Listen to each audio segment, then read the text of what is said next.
Hi மக்களே, வணக்கம் வணக்கம் வணக்கம் வணக்கம். விஜயனுக்கு ஓட்டு அளித்து அவர் எப்படி வந்துட்டு கெத்த காட்டினீங்களோ அதே மாதிரி என்னோட சேனலுக்கும் சப்ஸ்கிரைப் பண்ணி என்னையும் கொஞ்சம் கெத்த காட்டினா நானும் கொஞ்சம் யூடியூப்பில் கெத்தாக இருப்பேன். அடுத்தடுத்த வீடியோக்கள் உங்களுக்கு கிடைச்சிட்டே இருக்கும். நீங்கள் பார்க்குற நிகழ்ச்சிகள் தான், பட் புது புது நிகழ்ச்சிகள் இனிமேல் தொடர போகிறேன். சேனல் வந்துட்டு சப்ஸ்கிரைப் பண்ணிங்கன்னா நல்லாயிருக்கும். இப்போ என்ன பார்க்க போகிறோன்னா விஜயனை பற்றி தான். ஸோ பல வீடியோக்கள் விஜயனை பற்றி போட்டே இருக்கலாம். ஏன்னா அவர் புதுசாக பண்ணிகிட்டே இருக்கார். ஸோ அதனால் புதுசாக கட்சி தொடங்கி எல்லாரையும் எதிர்த்து பழைய பெருங்கட்சிகளை தோற்கடித்து மக்கள் சப்போர்ட்டால் வந்து இன்றைக்கி சிஎம் நிற்கிறாரு. ஸோ ஒரு பெருமையாக இருக்குது நம்ம தலைவர்னு சொல்கிறதுக்கு.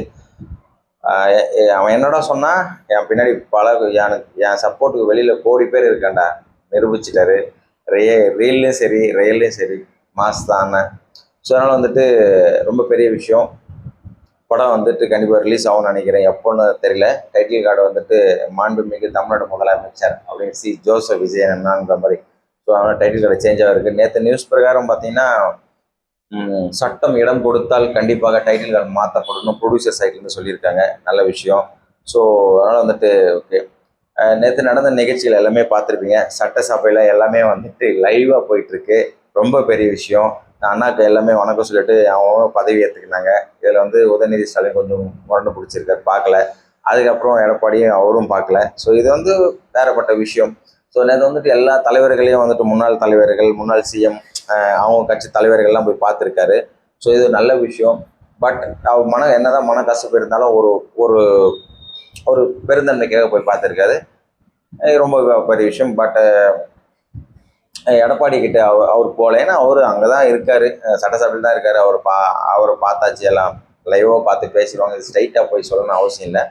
இப்போ பார்த்து யாருமே சட்டசபைக்கு வராத ஆட்கள், அதனால் அவர் போய் பார்த்துருக்காரு. சீமா சுத்தமாக அவர் எம்எல்ஏ கிட்ட தோத்துட்டாரு. அன்புமணி சுத்தம் அவர் எம்எல்ஏ கிட்ட தோத்துட்டாரு. வைகோ அவர் எம்எல்ஏ இல்லைன்னு நினைக்கிறேன், மேபி. அப்புறம் நம்ம ஸ்டாலின் எம்எல்ஏவும் இல்லை. ஸோ எல்லாமே 4 பேருமே வந்து வீட்டில் இனிமேல் ரெஸ்ட் எடுக்கிற ஆட்கள் தான். அதனால் அவரை போய் பார்த்துருக்காரு. இனி இந்த 5 ஆண்டு அவங்க ரெஸ்ட்டில் தான் இருப்பாங்க. அதுக்கப்புறம் எலெக்ஷன் முடிஞ்சால் பார்ப்போம்.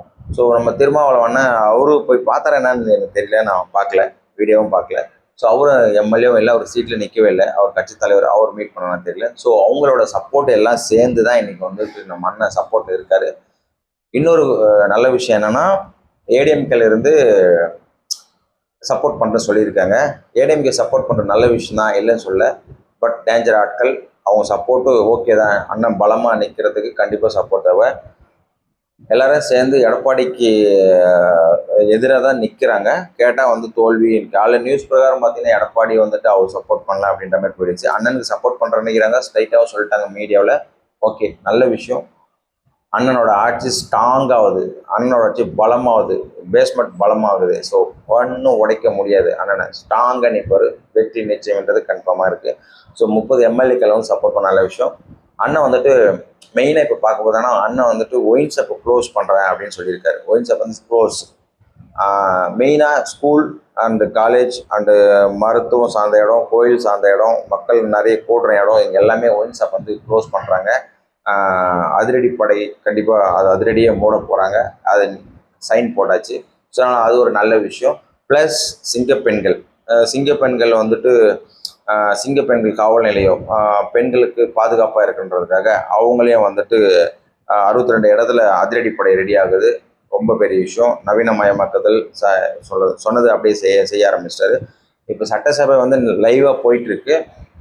எல்லாரும் வைக்கிற கோரிக்கை என்னன்னா, 200 யூனிட் ஃப்ரீயாக வச்சுட்டீங்க, சிங்கப்பெண்கள், போதையில்லா தமிழகம், அடுத்த கட்ட நடவடிக்கை இலவச பஸ், அப்போ இந்த லோனு, கடன் தள்ளுபடி, நகை தர்றது, எல்லாமே எக்ஸட்ரா இருக்குது. அண்ணன் தலைவலியில் தான் இருப்பார். நம்ம சொல்லிட்டோம். அடுத்த கட்ட நடவடிக்கை கூடிய சீக்கிரம் வந்துட்டு பிரதமரை போய் பார்க்க போகிறாரு. பார்த்து பேசித்தான் ஆகணும், வேறு வழி இல்லை. அவர்கிட்ட கூட்டணி வைக்க தேவையில்ல, ஜஸ்ட் இணக்கமாக இருந்த போதும், டச்சில் இருந்தால் போதும். நல்ல முறையாக அண்ணன் பேசி முன்னாள் முதலமைச்சர் மு.க. ஸ்டாலின் மாதிரி கிறுக்குத்தனம் பண்ணாமல் பிஜேபி கிட்ட அமைச்சர் அமித்ஷா, நம்ம பிரதமர் மோடி அண்டு நிதித்துறை அமைச்சர் நிர்மலா சீதாராமன் இவங்க எல்லாமே மீட் பண்ணுவாங்க. கண்டிப்பாக இவர் ஃபஸ்ட்டு பிரதமரை பார்த்து பேசி அவங்க ஓகே பண்ணால் அப்படியே எக்ஸட்ரா பண்ணால் நமக்கு தேவையான ஃபண்டு ரிலீஸ் ஆகும். ஏன்னா முன்னாள் டிஎம்கே ஆட்சியில் எவ்வளோ ஃபண்டுகள் வெயிட்டிங்கில் இருக்குது. நீங்கள் மும்மொழி கொள்கை ஏற்றுக்குங்க, நாங்கள் பல கோடி ரூபாய் தரோம் அப்படின்னு சொல்லிட்டு ஆல்ரெடி பெண்டிங்கில் இருக்குது. ஸ்கூலுக்கு தர வேண்டிய பெண்டிங் இருக்குது. அது அந்தந்த துறைக்கு பணங்கள் பெண்டிங்லேயே இருக்குது. இந்தி திணிப்புன்னு அப்போலேருந்து இன்னும் வரைக்கும் நம்ம ஆட்கள் விடலை, எந்த சிஎம்மும் விடலை. ஸோ அண்ணாவும் அது மாதிரி தான் இருப்பான்னு நினைப்பேன். கண்டிப்பாக இந்தி திணிப்புலாம் வந்து சரி கொண்டு வரட்டும் அப்படின்னு ஆந்திராவில் சொன்ன மாதிரி இங்கே கொண்டு வாங்க அப்படின்னு சொல்லிட்டோன்னா நம்ம தலைவர் ரொம்ப டேஞ்சர் ஆகிடும். மக்கள் வெறுத்துருவாங்க. மக்கள் வெறுத்துட்டா தெரியும், அவருக்கே தெரியும். இப்போ மக்கள் மாற்றத்தோட தான் நீங்கள் சிஎம்மாக இருக்கீங்க, அது மைண்டில் வச்சுக்கணும். பட் அதையும் தாண்டி மக்களுக்கு நல்லது செய்யணும் அப்படின்னா பிஜேபி கிட்ட இணக்கமாக தான் இருக்கணும். அது அண்ணனுக்கு தெரியாமலாம் இருக்காது, நம்ம சிஎம்முக்கு தெரியாமல் இருக்காது. பட் இந்தி திணிப்புன்றது வெரி டேஞ்சரஸ். ஏன்னா அப்போலேருந்து இப்போ வரைக்கும் எதிர்ப்பு தான் தெரிவிக்கிறோம். ஜஸ்ட் ஃபார் பதவி சிஎம் பதவி இருக்கும்போது ஹிந்தி பாட்டு ஃபஸ்ட்டு வந்துடுச்சு, திஸ் இஸ் டூ மச். அதனால் வந்துட்டு ஆதவ அர்ஜுனா என்ன சொல்லியிருக்காருன்னா, அது வந்து ஆளுநர் மலை கேட்டதுக்கு வந்துட்டு இது வந்து நடைமுறையில் இருக்குது, சுற்றறிக்கையில் இருக்குது. இந்தியா ஃபுல்லாகவே ஃபஸ்ட்டு ஹிந்தி பாட்டு தான் போகிற ஒரு சுற்றறிக்கையில் இருக்குது. ஸோ அதனால் போயிடுச்சு, அது மாற்றப்படும் அப்படின்ற மாதிரி சொல்லியிருக்காங்க.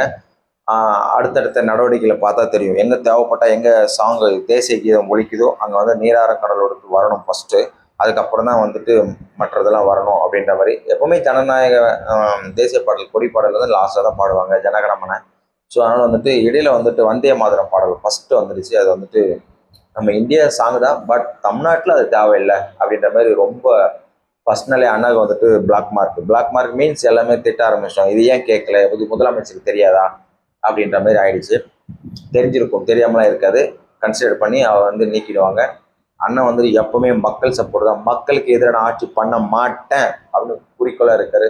மக்கள் பணத்தில் எப்படி நான் ஒரு ரூபா கூட எடுக்க மாட்டேன்னு சொல்லியிருக்காரோ அதே மாதிரி தான் எல்லாமே இருக்கும். ஸோ ஒயின் ஷாப் க்ளோஸ்டு, சிங்கப்பெண் படை ரெடி ஆகுது, மின்சாரம் அறிவிச்சிட்டாரு. ஸோ அவரோட ஆட்சி தொடருது. எதிரியாக இருந்தாலும் வரவேற்கத்தக்கது. தமிழ்நாடுனா வந்தோரை வாழ வைக்கும் தமிழ்நாடுன்றது கரெக்டாக நிரூபிச்சிட்டாங்க. ஸோ எதிராளியாக இருந்தாலும் போய் ஹக் பண்ணி ஹேண்ட் ஷேக் பண்ணி வாழ்த்து தெரிவிச்சுட்டு வந்திருக்காரு. ப்ளஸ் மீட் பண்ணியிருக்காரு. அவங்க கிட்ட சீனியர் ஸ்டாலின், வைகோ சீனியர், இவங்ககிட்டலாம் வாழ்த்து பெற்று வந்திருக்காரு. சக எதிர்கட்சி தலைவருங்க அன்புமணி கட்சி தலைவராக இருக்கட்டும், இல்லை சீமான் அண்ணா இருக்கட்டும், அவர் தான் வெளுத்து வாங்கினாரு. அவர்கிட்ட போய் பார்த்து என்னடா இது இவ்வளோ நல்ல மனுஷன் நம்ம திட்டிட்டுமாடா அப்படின்னு கண்டிப்பாக அவங்க ஃபீல் பண்ணியிருப்பாங்க. ஸ்டாலின் ஃபீல் பண்ணுறதோ இல்லையோ, அவரும் பெருசாக திட்டல. நேற்று வந்தவங்களாம் கட்சி ஆரம்பிச்சு சிஎம் ஆக பார்க்குறான், அந்த விரக்தி தான், வேற எதுவும் இல்லை. சீமா தான் வந்து தேவையில்லாமல் கழுவி ஊற்றினாரு. அன்புமணி 1-2 சொன்னாப்புல, பெருசாக எதுவும் சொல்லலை. அவங்க ஆதரவுக்கு அவங்க சொன்னாங்க. ஏன்னா அவங்களாம் முன்னால் கட்சி ஆரம்பிச்சுட்டு எதுவுமே பண்ண முடியாமல் இருக்காங்க. ஒரு பதிவில் கூட சீமாலாம் வந்துட்டு ஒன்றும் எம்எல்ஏ கூட ஆக முடியல. ரொம்ப விரக்தியில் தான் இருக்காரு. 10-15 வருஷமா இருக்காருன்னா சும்மாவா?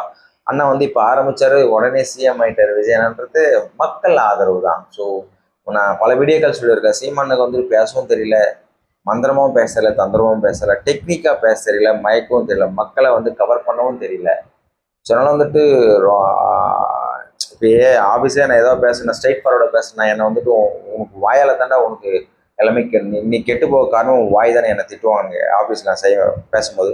அதே மாதிரி தான் சீமான் அண்ணா வந்துட்டு வாயால் தான் கெட்டு போகிறார். என்னன்னா நான் ஸ்ட்ரைட் ஃபார்வர்டே அதெல்லாம் ஸ்ட்ரைட்டாக கேட்டுருவேன். அதே மாதிரி சீமான் அண்ணா வந்து ஸ்ட்ரைட் ஃபார்வர்டாக கேட்டுறாரு. இந்த ஸ்ட்ரைட் ஃபார்வர்டுன்றது மக்களுக்கு பிடிக்கல, ஆஃபீஸ்லேயே பிடிக்கல. அந்த ஸ்ட்ரைட் ஃபார்வர்டு கேட்குற விதங்கள் கேட்டால் வந்து இப்போது என் ஃப்ரெண்டு ஒருத்தர் இருக்கான், நீ தானே கேட்குற, நானும் தானே கேட்குறேன், என்ன இப்படி சொல்கிறானே, நீ கேட்குற விதம் சரியில்லை, நீ சொல்லத்தான் நான் சொன்னேன், அது வேறு விதமாக நான் சொன்னேன், அந்த மாதிரி அக்செப்ட் பண்ண போகிறோம். ஸோ அதனால் வந்துட்டு சீமான பேசுறது வந்து ஸ்ட்ரைட்டாக ஒரு மாதிரி ஸ்ட்ரைட் ஃபார்வர்டு மூஞ்சி அடித்த மாதிரி பேசுறாரு. அதனால் மக்கள் ஏற்றுக்கல. ஸோ மற்றவங்களாம் வந்துட்டு டெக்னிக்காக நல்லா பேசி அதை வச்சிட்டாங்க. விஜயண்ணக்கு வந்துட்டு பெருசாக பேச தெரியாதெல்லாம் கிடையாது, பக்காவாக பேசி அவர் ரூட்டு தனி. அதனால் இன்னைக்கு சிஎம்மாக இருக்காரு. மக்களை எப்படி கவர் பண்ணுறது அவருக்கு தெரியும். அதையும் தாண்டி மக்கள் வந்துட்டு ஒரு மாற்றத்தை எதிர்பார்த்தாங்க. அவர் வந்து யாரும் கூட்டணி சேரலாம், இன்க்ளூடிங் மீ, அதாவது இன்க்ளூடிங் சிஎம்ஆனாவும் வந்து கூட்டணி வரலை. வந்திருந்தானா மாபெரும் வெற்றி. இன்னைக்கு தாவேக்கா வந்து மாபெரும் வெற்றி பெற்றிருக்கோம்.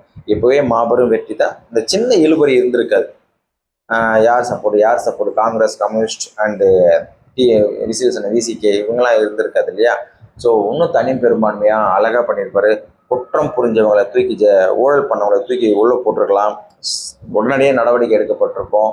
ஸோ எப்படி ஜெயலலிதா வந்துட்டு ஒரு கட்டத்தில் கலைஞரே தூக்கி ஜெயிலில் போட்டாங்க இல்லையா, அந்த மாதிரி தான். பட் தேவைப்பட்டா தூக்கி போட்டிருப்பாங்க. மக்கள் பணி தான் முதல்ல, அதுக்கப்புறம் தான் அதெல்லாம். ஸோ எடுத்ததுமே அதுக்கு போனால் ரொம்ப மக்கள் அப்செட் ஆகிடுவாங்க. என்னடா இந்த வந்தேன் உடனே அரெஸ்ட் பண்ணேன்னு சொல்லிட்டு மக்கள் என்ன தெரியுமா சொல்லுவாங்க டக்குன்னு, யார் தான் உத்தம அரசியல் இருந்தால் கொள்ளடி இதை செய்வான், ஏன் நீ அடிக்க மாட்டேன் நான் அடிக்க மாட்டேன் அப்படின்ற மாதிரி பேசி போயிடுவாங்க. ஸோ அண்ணா வந்து அப்படிலாம் பண்ணாமல் ஸ்ட்ரெயிட்டாக மக்களுக்கு என்ன தேவையோ அதை பண்ண ஆரம்பிச்சிட்டாரு. பார்ப்போம். மக்கள் சப்போர்ட் இருக்குது அண்ணாக்கு. இப்போ கூட்டணிகள் சப்போர்ட் வந்துருச்சு. இப்போ ஏடிஎம்கே கூட்டணியும் சப்போர்ட் பண்ண போகிறாங்க. 30 எம்எல்ஏக்கள் வந்து அறிவிச்சிருக்காங்க. அது கூடிய சீக்கிரம் நிறைவேற போகுது. அண்ணனோட பலம் ஸ்ட்ராங் ஆக போகுது. நாளைக்கு ஃப்ளோர் டெஸ்ட் மெஜாரிட்டி அதுலேயும் அண்ணன் பக்காவாக நிற்க போகிறாரு. பொறுத்திருந்து பார்ப்போம். நல்லாட்சி நம்ம விஜயன் ஆட்சி தொடரட்டும். தாவேக தலைவர் விஜய் ஜோசப் விஜயனும் நான் அவரோட ஆட்சி கண்டினியூ தொடரட்டும். நிரந்தர முதல்வர் ஜோசப் விஜயனும் நான் பார்ப்போம்.